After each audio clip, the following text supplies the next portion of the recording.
In the name of Allah, who is most kind and merciful, honorable chief guests and my dear fellows, Assalamu alaikum. The topic of the day is Pakistan Day.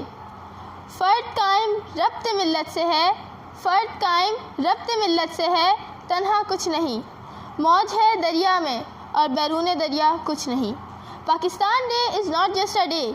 This is the result of a conceptual dream of Sir Syed Ahmad Khan, which was made true with the efforts and wisdom of our freedom leaders and especially the direct approach of Quaid-e-Azam Muhammad Ali Jinnah. Dear fellows, before talking about Pakistan resolution, it is better to understand the reason behind this extreme and important step by All India Muslim League in the guidance of Quaid-e-Azam Muhammad Ali Jinnah. Pakistan Day is important due to a further document for the Pakistan presented on 23rd March 1940 at Lahore with the name Lahore Resolution, which was changed afterwards as Pakistan Resolution. Pakistan Resolution was a determined demand for the Muslims for their basic rights.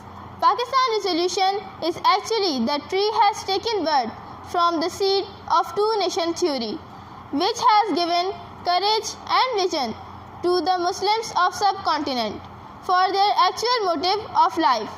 It has made Muslims enabled to struggle in proper direction towards their destiny.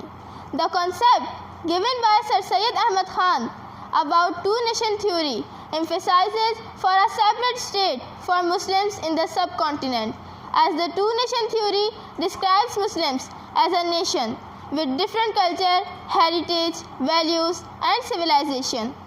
As this has already been discussed, that the Lahore Resolution was passed by the Working Committee of All India Muslim League at Lahore on 23rd March 1940, which consists of 5 major points.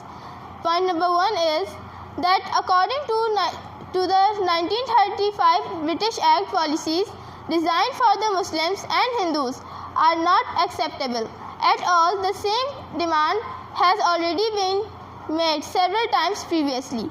Number 2, that 1939 Act of India with reference to 1935 Act partially being acceptable for the Muslims and will be accepted only with proper consent of Muslims of India.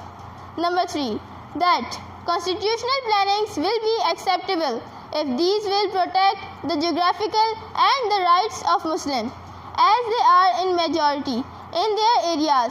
Further, they will have a free will for their decisions.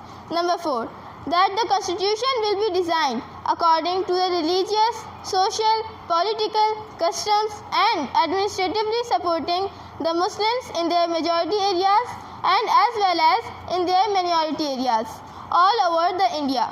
And the last point is that in this meeting, the committee authorized administrative committee to constitute the documents for defense, external policies, customs, communication and other which are required. In the last, I would like to say, today the Muslims of Pakistan are enjoying their lives with freedom and prosperity due to this sacrifice. May Allah bless our country and countrymen. वल्लाह के ये मुल्क खुदा दाद रहेगा, वल्लाह के ये मुल्क खुदा दाद रहेगा, आज़ाद था, आज़ाद है और आज़ाद रहेगा. पाकिस्तान जिंदाबाद.